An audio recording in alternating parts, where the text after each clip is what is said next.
Hello बच्चों, कैसे हो आप सब लोग। उम्मीद करता हूँ बहुत अच्छे होंगे। और अभी सर्दियों का टाइम चल रहा है और इस वक्त जो आगे आने वाला टाइम है उसमें क्या है, आपकी एग्जाम है, अर्धवार्षिक परीक्षाएं। अभी कुछ ही दिनों के बाद में तुम्हारी अर्धवार्षिक परीक्षाएं। तो इसी बीच जो चल रही है बच्चों की तैयारियां, उसके अंदर कुछ प्रॉब्लम्स हैं जो बच्चों की आ रही है और टॉपिक है अपने पास में, वो है परिनालिका, जिसे हम अंग्रेजी में क्या कहते हैं, सोलेनोइड कहते हैं। तो इसका जो डेरिवेशन है उसको अपने को सॉर्ट आउट करना है कि हम कैसे उसको सिद्ध कर सकते हैं कि जो बी है वो म्यू नॉट एन आई के बराबर हो सकता है। तो उसके लिए अपन है ना, एक क्वेश्चन को इमेजिन करें तो क्वेश्चन कैसे देगा, वो आपको क्वेश्चन देगा कि एम्पियर का जो परिधीय नियम है उसको आप सिद्ध कीजिए या वो बताइए, और उसके बाद में आप उसकी सहायता से कुछ एक परिनालिका जो है आपके पास में, उस परिनालिका को आपको क्या करना है, एक गणितीय सूत्र या गणितीय व्यंजन जो है वो आपको शो करना है। तो सबसे पहले हम इसकी बात करेंगे, वो है आपका एम्पियर का परिधीय नियम। देखो बेटा, एम्पियर के परिधीय नियम की मैं अगर बात करूं तो एम्पियर का परिधीय नियम क्या होता है, एक जो फॉर्मूला है उसी से अपन देखेंगे। मान लीजिए ये कोई बंद परिपथ के लिए मैंने सैंपल बनाया है और उसके साथ में एक चुंबकीय क्षेत्र की बात कर रहा हूं जो कि कुछ अल्पांश जहां dn की बात करें उनके बराबर क्या है, तो आप कहते हो कि इस बंद परिपथ में बहने वाली जो धारा है वो किसके बराबर है, वो म्यू नॉट के गुणा है या म्यू नॉट के बराबर है, या आप कहते हो कि ये धारा जो है वो म्यू नॉट गुणा किसके बराबर होगी, v डॉट dl के बराबर होगी। ये आपका एम्पियर का परिधीय नियम होता है। ठीक है, अब इसकी सहायता से क्वेश्चन में क्या पूछा है, इसकी सहायता से पूछा है कि सोलेनोइड जो है आपके पास में या परिनालिका जो है आपके पास में, उसके अंदर बहने वाली जो धारा है या उसके अंदर बहने वाली धारा की वजह से जो चुंबकीय क्षेत्र है वो कितना होगा, उसके बारे में पूछा है। तो देखो, आप अपन सबसे पहले एक डायग्राम को ड्रॉ करते हैं। हमने कहा हमारे पास में एक अक्ष वाई के अनुदिश समीकरण की लाइन बनाई है और उसका डायग्राम बनाना है। हमारे पास एक ट्यूब लाइक स्ट्रक्चर ट्यूब है मान लीजिए,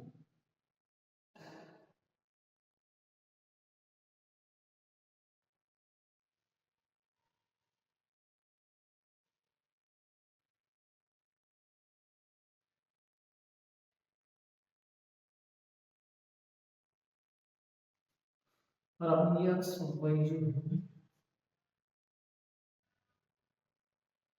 इसको बीच में से बनाना है। हमारे पास ये बीच में है, बंद परिपथ बनाना है तो आपने क्या किया, इस पे वायर को लपेट दिया। सर हमारे पास में ये जो एक पाइप जैसी संरचना है उसके चारों तरफ हमने क्या लपेट के रखा है, तार लपेट के रखा है, वायर लपेट के,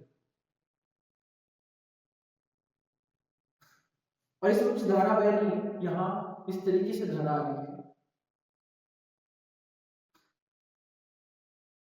तो आप ये कहोगे कि हमारे पास में एक पाइप था या पाइप जैसी संरचना थी जिसके चारों तरफ आपने क्या लपेटा है, एक वायर लपेटा है। एक ये किसके अनुदिश है, अक्ष और वाई के अनुदिश है। इसके ऊपर हमें क्या, ये अगर आप जो पाइप बोल रहे हो इस पाइप के चारों तरफ वायर को अगर लपेट दिया जाए तो ये किसकी तरह काम करेगा, ये सोलेनोइड की तरह काम करेगा। ठीक है, हम इस सोलेनोइड की बात करते हैं कि सर सोलेनोइड जो है या फिर परिनालिका है, इसके अंदर वायर में जो करंट बहता है उसकी वजह से जो मैग्नेटिक फील्ड है या चुंबकीय क्षेत्र जिसको अपन बी कहेंगे वो कितना होगा, उसके बारे में बेटा इसको अपने को निकालना है तो हम क्या करेंगे, सबसे पहले हम कहेंगे हमने माना अक्ष वाई के अनुदिश से एक जो पाइप की संरचना है या पाइप की चारों ओर एक वायर जो है या एक तार जो है उसको लपेटकर हमने क्या बनाया है, परिनालिका बनाई है, यानी कि सोलेनोइड बनाई।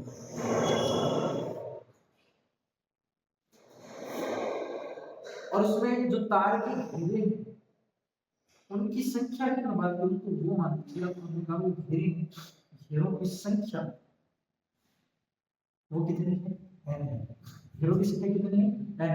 अब हमें क्या निकालना है, चलो इसे निकालना। तो सबसे पहले हम क्या करें, हम इस चुंबकीय क्षेत्र को निकालने के लिए एक छोटा सा अल्पांश ले लेंगे, क्योंकि छोटे छोटे अल्पांश से अगर उनका समाकलन कर दिया जाए तो बड़ी दूरी तक हमें क्या मिल सकता है, पूरा चुंबकीय क्षेत्र मिल सकता है। तो हम ये कहेंगे कि हमने एक छोटा सा क्या ले लिया, अल्पांश ले लिया। अल्पांश किसके रिगार्डिंग ले लिया, आपने बोला अल्पांश के लिए मैं एक वर्गाकार डायग्राम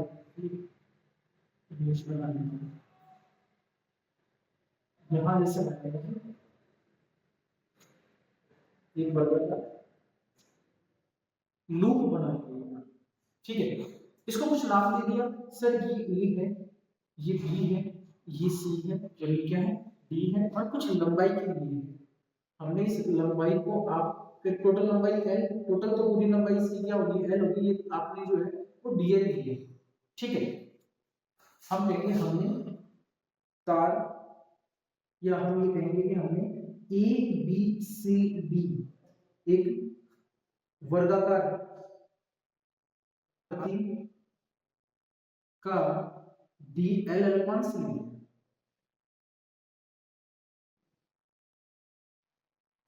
क्या है, अब कुछ चीजें जो अपने को नजर आ गई वो क्या है, वो ये है कि सर अगर मैं अक्ष वाई के अनुदिश इन भुजाओं की बात करूं तो कैसा होगा, ए बी जो है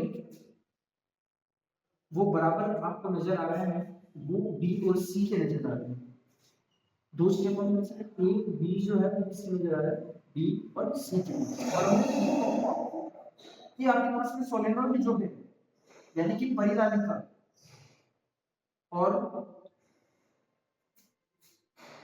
ए बी बराबर बी सी के बीच का जो कोण है वो कितना है, तो आप क्या बताओगे, वो है हमारे पास में 0 डिग्री। जैसे सोलेनोइड बी है और ए बी भुजा के पास में बी है और डी सी जो भुजा है उनकी भी क्या है, ये तो हम ये कहेंगे कि इनके बीच में जो कोण आया वो क्या है आपके पास में 0 डिग्री है। उसके अलावा हम ये कहेंगे सर हमारे पास में ए डी जो है वो किसके बराबर है, वो बी सी के बराबर है। तो आपको अगर ये बोला जाए कि परिनालिका यानी सोलेनोइड और एडीबीसी के बीच में अगर कोण पूछा जाए तो आप कितना बताओगे, सर ये हमें नजर आ रहा है क्या है 90 डिग्री।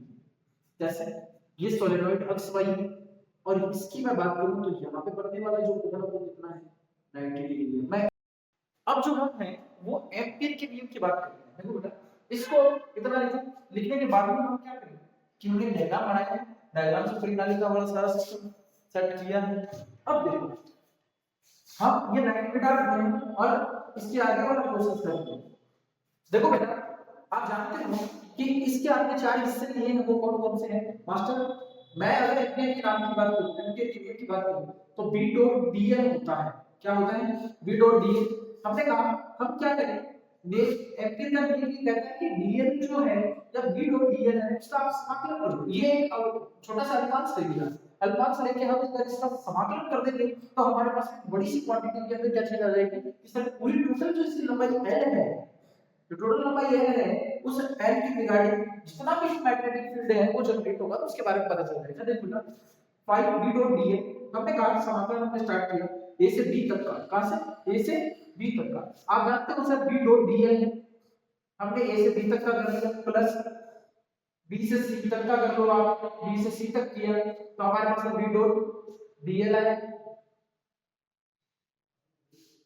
उसके बाद में क्या किया हमने c और d को निकाला, c से d तक b डॉट dl आया। उसके बाद में हमारे पास में क्या आया, d से a तक, d से a तक आया जो क्या है b डॉट dl है। ठीक है, इसको सेकंड नंबर हमने एक कर दिया। मैं किसी भी एक चीज को सॉर्ट आउट करूं, जैसे मैंने कहा कि जो समाकलन किया है वो कहां से a से b तक जो किया है उसके रिगार्डिंग बात करता हूं, जो a से b तक है तो हम क्या कहेंगे b डॉट dl है। ठीक है, b डॉट dl को अपन सॉर्ट आउट करें तो क्या आएगा, समाकलन a से b तक आएगा और b dot dl dot cos theta. आप जानते हो मैं इसके लिए बात करूं ab के लिए तो ab क्या है, इस परिनालिका के लंबवती है और जब समांतर के लंबवत की बात करें तो कोस थीटा का मान क्या है, यहाँ पे कोस थीटा का मान है 0। कितना है, थीटा का मान 0।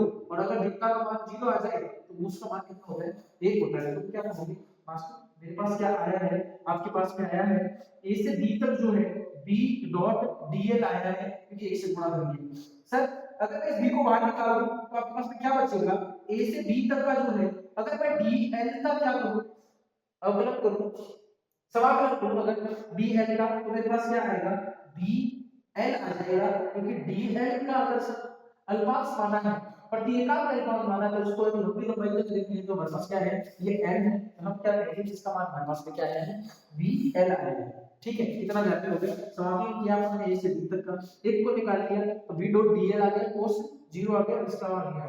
अभी इसी तरीके से हम क्या करें, अगर दूसरे की बात करें, जैसे ये लिख लीजिए, अब देखिए अगर मैं इसकी बात करूं कि b से c तक की बात करूं मास्टर, b से c तक, आपने कहा b से c तक b डॉट dl बराबर म्यू डॉट बराबर, हमने कहा ये b से c तक है, b डॉट dl आ गया, मैं डायरेक्ट करता हूं, ये कहां है cos थीटा है बेटा। अगर cos थीटा की बात करें, cos थीटा का मान कितना है, हमें नजर आ रहा है मास्टर 90 है, तो इसका मान कितना हो गया मास्टर 0 हो गया, 0। अगर 0 हुआ तो ये b से c तक के समाकलन की मैं अगर बात करूं, जो इसका मान आया है आपके पास में वो कितना आया है, b से c तक का, b से c तक का मान आया आपके पास में 0, तो इसका 0 मान, तो इन सबको इंटू करोगे तो आपके पास क्या आएगा 0, b से c तक का 0। अब देखो एक और चीज बताता हूं, यहां 2 तक के लिए हो गया, अब तीसरे के लिए बात करते हैं। समाकलन हमने किया है किसके रिगार्डिंग, हमने c से d के रिगार्डिंग। आपको एक चीज नजर आ रही होगी, c से d का जो क्षेत्र है उसमें कोई धारा बह रही है क्या, नहीं मास्टर इसमें कोई भी धारा नहीं बह रही, तो हम कहेंगे कि सर b डॉट dl जो है का परिपथ या नियम जो है वो म्यू डॉट क्या होता है i होता है, और यहाँ i का मान कितना है 0 है, तो हम ये कहेंगे b डॉट dl जो है उसका मान भी क्या आ गया 0 आ गया, या हम ये कहेंगे कि सर अगर इसके लिए देखा जाए तो c से d तक का जो मान आया है वो भी कितना आया है 0। ठीक है, हम इसकी बात करेंगे तो ये भी कितना है 90 है, और इसका भी मान कितना आएगा 0 आएगा, तो हम ये कहेंगे कि सर हमारे पास जो समीकरण है लिख ली होगी बेटा, आपको साथ साथ लिखना पड़ेगा। इसके मान की बात करूं तो इसका मान आया आपके पास में bl, फिर इनका मान 0, इसका मान 0, इसका मान क्या आया 0 आया, आपके पास टोटल क्या आया bl आया, क्या आया टोटल आया आपके पास bl। आप जानते हो कि 5 b डॉट dl जो है वो किसके बराबर है, ये इसका मान ये रखा आपने, तो ये इसके का परिपथ क्या कहता है कि 5 b डॉट dl जो है वो किसके बराबर है म्यू इनटू i के बराबर है। आपने इसका मान क्या रखा, इसका मान हमने ये आई है। अगर हमने कहा कि माना था सर कि इनकी जो संख्या है वो कितनी थी n थी, संख्या जो थी n थी, लंबाई जो है उसको कितना माना है वो सर l है, तो हम ये कह सकते हैं कि हमारे पास जो b डॉट dl का मान अगर मैं bn रख दूं तो mu dot n n i, ठीक है l से n कैंसिल, तो हम ये कहेंगे कि b का मान कितना आएगा म्यू डॉट n i, और यही आपका क्या है सोलेनोइड का एक जो डायग्राम है या गणित की व्युत्पन्न है उसके बारे में लिखा है। आई होप आपको समझ में आया होगा।